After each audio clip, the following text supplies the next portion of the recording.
안녕하십니까. 암호화폐 정보를 전달해드리는 닥터 비트맨입니다. 네, 일요일에 아침이 밝아왔습니다. 요즘 날씨도 굉장히 좋은데 지금 즐거운 주말 잘 보내시길 바라면서 일요일의 아침은 과연 어떠한 소식들이 반겨주게 될지 보도록 하겠습니다. 네, 최근 암호화폐 시장의 변동성이 최대치를 찍으면서 분 단위로 상승했다 하락하는 모습을 보여주고 있죠. 네, 이러한 상황 속에서 어제는 하락하는 모습을 보여주며 안타까움을 자아냈는데요.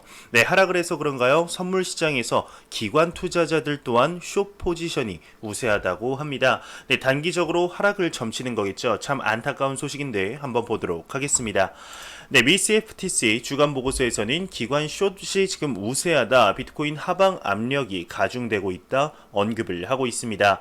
최근 이틀간 비트코인의 가격이 크게 반등을 했으나 기관들의 이제 시장 전망은 여전히 비관적인 것으로 나타났는데요. 네, 미국 상품선물거래위원회죠. CFTC가 발표한 COT 보고서에 따르게 되면 비트코인 선물 거래 딜러 계좌는 롱 포지션이 크게 증가를 했다고 합니다. 네, SM 매니저 계좌는 롱 포지션이 소폭 감소한 반면 숏 포지션은 크게 늘어나 순 숏 포지션 상태가 지속되고 있다고 하네요. 네, 기관 투자자들의 숏 포지션이 우세하다라는 소식이었습니다. 참 안타까운 상황인데요. 네, 이러한 상황 속에서도 긍정적인 소식들 또한 계속해서 나오고 있는 상황입니다. 네, 최근 엄청난 폭의 하락에도 불구하고 비트코인의 가격과 상관관계가 높은 테더의 발행은 어마어마하게 있었습니다. 네, 최근 일주일간 USDT 발행량에 대해 언급이 나왔는데 한번 보도록 하겠습니다. 네, 한 리서치에서는 테더가 최근 1주간 5.78억 USDT가 신규 발행이 됐다고 합니다. 네, 지금 테더의 경우는 비트코인의 가격과 상관관계가 굉장히 높죠. 이에 관해서 테더를 통해 시장 가격을 조사하는 것이 아니냐, 시장 가격을 조작하는 것이 아니냐 하는 의문증이 높아지면서 이에 관해 청문회도 열었지만 시원치 못한 대답만 얻었을 뿐이죠. 네, 간략하게 말씀드리면 심증은 있지만 이제 물증은 없다 정도로 보시면 될 것 같습니다. 하지만 암호화폐 투자자분들에게 테더의 발행은 곧 비트코인의 가격 상승이다 라는 것이 정설로 받아들여지는 것이 사실인데요. 네, 이러한 테더 발행 소식과 더불어 4일 후 비트코인의 가격 상승에 힘을 실어주는 소식이 하나 나왔습니다. 무슨 소식인지 보도록 하겠습니다. 네, 코인 매트릭스 창업자의 경우는 역대 세 번째에서 네 번째 난이도 하락이 임박했다, 상승 재개가 준비가 되었다 언급을 했습니다. 닉 카터 코인 매트릭스 창업자가 자신의 트위터를 통해 변수가 없다면 4일 후 비트코인 난이도 조정에서 난이도가 13에서 15% 하락할 것이다 라며 이는 비트코인 역사상 세 번째에서 네 번째로 큰 난이도 조정이다 언급을 했습니다. 네, 그러면서 그는 대부분의 큰 폭의 난이도 조정이 가격 움직임이 바닥임을 일화적으로 나타낸다며 따라서 비트코인의 상승세를 재개할 준비가 되었다, 믿을 수 있다 덧붙였습니다. 네, 비트코인의 난이도가 대폭 하락할 것이라는 소식인데요. 네, 과연 이러한 소식이 비트코인의 가격에 어떠한 영향을 미치게 될까요? 네, 이러한 소식과 더불어서 앞서 언급해드렸지만 비트코인의 변동성이 굉장히 높아지고 있죠. 이 수치가 6년 중에 최고치 수준이라고 합니다. 이에 관한 내용 한번 보도록 하겠습니다. 네, 비트코인의 변동성 지수는 최근 6년 중 최고치 수준을 나타내고 있는데 암호화폐 미디어 코인게이프는 21일 비트코인의 변동성 지수가 커져간다 보도를 했었습니다. 네, 현재 비트코인의 경우 큰 변동폭을 겪고 있죠. 네, 이러한 변동폭 때문에 선물 시장 또한 롱 포지션, 숏 포지션 할 것 없이 공포에 가득 찬 모습을 보여주고 있는데, 네, 어제의 경우는 최고가와 최저가 사이의 차이가 약 1350달러였다고 합니다. 네, 비트코인의 경우 PST 시간, 여기서 PST 시간이라는 것이 태평양 표준시를 이야기하게 됩니다. 이 시간을 기준으로 초기 시간 동안 7,000달러 미만을 상회했지만 이날 종가 무렵에는 565달러 상당으로 큰 폭으로 떨어졌습니다. 네, 비트코인 변동성 지수는 최근 변동성이 지금 7.7%라고 하는데 7.7% 정도로 제한이 원래 되어 있었다고 하는데 지금 10.3%에 도달했다고 합니다. 현재 이러한 변동폭은 비트코인의 초기 시장과 비슷한 특징을 가지고 있다고 하는데 2013년 가격 변동성이 12에서 15% 정도까지 올라갔었다고 하네요. 네, 현재 변동폭이 커지는 만큼 단기적으로 투자하시는 분들에게는 어쩌면 좋은 기회가 될지도 모르겠다 생각이 들지만 선물 시장을 주로 하시는 분들에게는 어려운 시기가 아닐까 생각이 듭니다. 네, 이러한 변동폭 증가를 긍정적으로 봐야 할지 아니면 부정적으로 봐야 할지는 생각하기 나름이겠죠. 네, 현재 비트코인의 해시 레이트보다 그리고 테더의 발행 소식보다 가격과의 상관관계가 더욱더 매우 높은 것이 하나 있습니다. 네, 바로 구글 검색 트렌드 지수인데요. 현재 이 구글 지수에서 이제 비트코인 구매라는 뜻의 바이 비트코인 단어가 계속해서 증가를 하고 있다고 합니다. 근 1년간 최고 수준이라고 하는데 내용 한번 보도록 하겠습니다. 네, 구글 검색어에서 지금 비트코인 구매가 계속해서 증가를 하고 있다고 합니다. 1년 만에 최고치 수준에 도달을 했다고 하는데요. 네, 비트코인 관련 구글 검색은 가격 상승세를 거듭하며 계속 상승하고 있다고 하네요. 네, 구글 트렌드가 제공한 자료에 따르게 되면 최근 비트코인 구매라는 뜻의 바이 비트코인의 검색어 수가 거의 1년 만에 최고치 수준에 달했다고 하는데요. 네, 화면에 보이시는 표를 보게 되면은 비트코인 구매 검색 수가 상당한 증가세를 보이는 것을 볼 수가 있죠.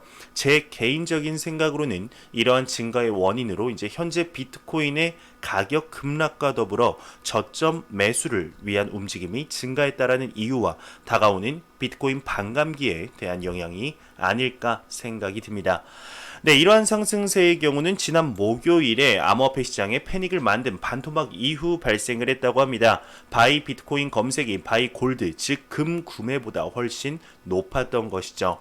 네, 비트코인 가격이 큰 폭의 하락을 한 이후 지난 3일 동안 40%의 가격 상승이 있었는데 이게 앞서 언급한 저점 매수에 관련된 이야기를 하는 것 같습니다. 네, 비트코인은 여전히 안전한 피난처인가라는 부제를 보겠습니다. 지난주 하락으로 인해 비트코인의 안전한 피난처에 대한 이야기가 상당히 많이 나왔었습니다. 새로운 디지털 골드로서 피난처 역할로 자리매김을 하던 중이었지만 전 세계의 증시가 무너지면서 더불어 비트코인 시장 또한 무너지는 모습을 보였죠. 이에 대해 이제 할 말이 없게 만들었었는데 이 안전한 피난처에 대한 검색량 또한 지금 밑에 사진을 보시게 되면 엄청난 상승을 보이고 있습니다. 이 밑에 내용들은 그리 중요한 이제 내용이 아니라 넘어가도록 하겠습니다. 네, 구글 트렌드 지수의 경우는 비트코인의 가격과 동일한 모습을 보여주며 상당히 높은 상관관계를 보이고 있는 지수죠. 네, 현재 그만큼 많은 사람들이 관심을 보여주고 있다 생각할 수 있겠는데요. 이 지수를 보게 되면 비트코인이 상승 여력이 충분히 남아있다 볼 수가 있을 것 같습니다. 네, 과연 이 검색량의 증가가 비트코인의 가격에 긍정적인 영향을 미치게 될지 지켜보도록 하겠습니다. 네, 현재 이러한 내용들이 나오게 되면서 애널리스트들의 시장 회복에 대한 언급도 꾸준히 나오는 상태인데 암호화폐 시장의 유명 인사이죠. 톰 리가 대표를 맡고 있는 펀드스트랩에서 이번 시장 회복에 대해 언급을 했습니다. 과연 무슨 내용이 나왔을지 한번 보도록 하겠습니다. 네, 펀드스트레스는 이제 비트코인의 강세 시장 회복까지 장기화될 가능성이 있다 언급을 했습니다. 톰 리가 대표를 맡고 있는 펀드스트레스는 비트코인이 강세장으로 회복되기까지 생각보다 오래 걸릴 수 있다 언급을 했는데요. 네, 비트코인은 2월 중순 연중 최고치를 기록한 이후 특히 3월 12일부터 13일까지 이제 반토막이 났죠. 네, 그 후 반등은 있었지만 현재 6,200달러 선에서 기록 중에 있습니다. 네, 여기 이제 전략의 롭슬레이머, 네, 지금 나오는 롭슬레이머라는 사람은 펀드스트레스의 글로벌 어드바이저이자 기술 분석가입니다. 그래서 그런지 전략의 롭슬레이머라고 언급을 해놓은 것 같은데 뭔가 조금 웃기네요. 네, 아무튼 이 전략의 롭슬레이머는 최근 몇 주간 암호화폐 시장의 하락은 모든 투자 자산에서 대피하자는 모든 자산급에서 생긴 패닉 매도에 따른 것이다. 그것이 채권이든 금이든 안전자산이냐 아니냐는 관계가 없었다. 비트코인 시세 추이로 볼 때 잠재적으로 장기적인 가격 침체에 빠질 수도 있다 언급을 하고 있습니다. 네, 이 말을 간단히 해석해보면 현재 전 세계의 증시가 무너지면서 사람들이 현금화를 하고 있는 이 시점에 금도 채권도 하락을 했다. 이러한 상황 속에서 비트코인의 가격이 하락을 했다고 해서 안전자산이 아니다 라고 말하는 것은 이상한 소리다 라고 이야기를 하고 있는 것 같습니다.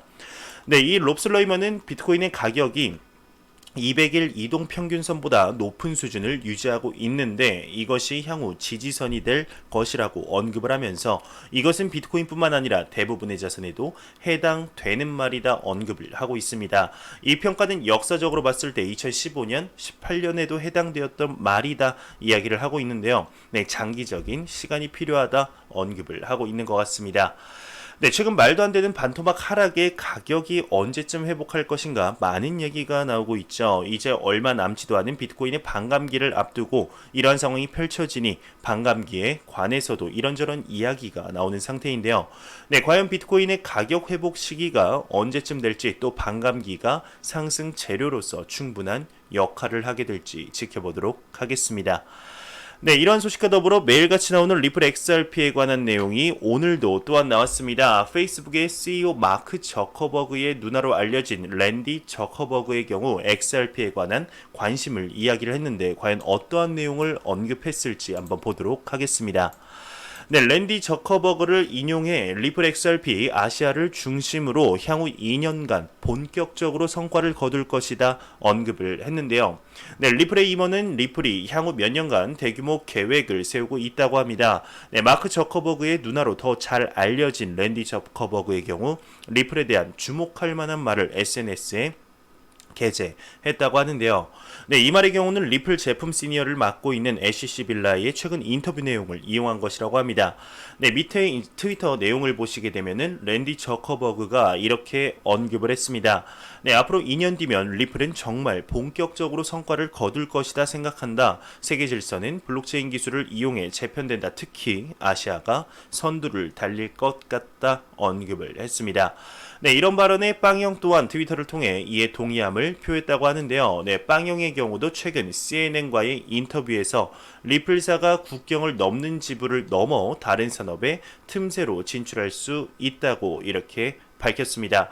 네, 리플사의 경우는 실제로 지금 브릿지 통화의 역할뿐만 아니라 블록체인 산업 육성을 위한 대학 증진을 위해서 후원도 아끼지 않고 있죠. 게임 산업에서도 리플렛을 이용하려는 노력도 보이고 있습니다. 이 외에 많은 사업에 지금 리플사가 손을 뻗치고 있는 중인데, 네, 아시아의 집중이라는 부제를 보게 되면 새로운 세계 질서에 선봉에 설 것으로 예상되는 아시아 시장 확대에 최근 큰 진전을 보이고 있는 것이 사실이죠. 네, 이번 연도 태국과 이제 호주의 리플렛을 확장할 거라는 야심찬 포부를 리플사의 임원이 직접 언급을 했었습니다.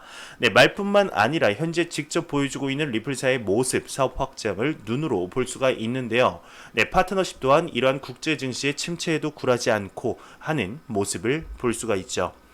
네, 페이스북의 전 CMO이자 CEO인 누나인 이제 랜디 저커버그의 언급처럼 2년 안에 리플사가 블록체인의 선봉에 설 수 있게 될지, 그렇게 된다면 그에 따라 XRP의 가치는 얼만큼의 상승폭을 보이게 될지 지켜보도록 하겠습니다. 네, 비트코인의 이제 블록 생성 시간이 13분이라고 합니다. 2018년 말 이후 처음이라고 하는데, 네, 비인 크립토에 따르게 되면 최근 며칠간 비트코인 블록 생성 시간이 2018년 말 이후 처음으로 13분을 웃돌고 있다고 합니다.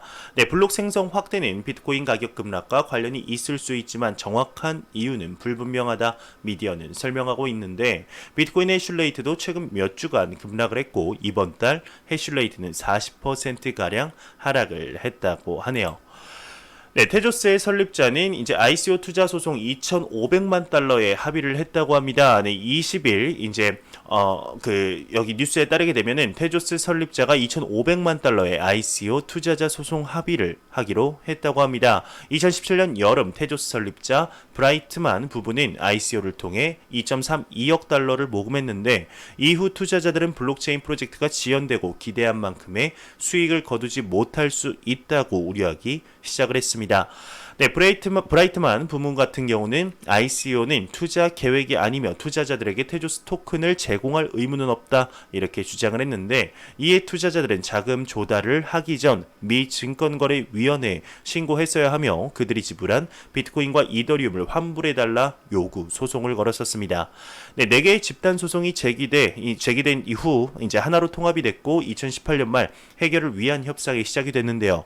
집단 소송 참여자 투자자 수는 약 약 3만 명에 이른다고 합니다. 어마어마한 숫자인데 이번 2,500만 달러 합의는 연방 판사의 승인 후 이뤄질 전망이라고 하네요. 네, 후오비의 청산 중단이 이제 서킷 브레이커와는 다르다 이런 얘기를 했는데요. 네, 후오비가 서킷 브레이커를 도입한 데에 대해 코인데스크 등 글로벌 주류 미디어들이 잇따라 비판에 나서고 있습니다.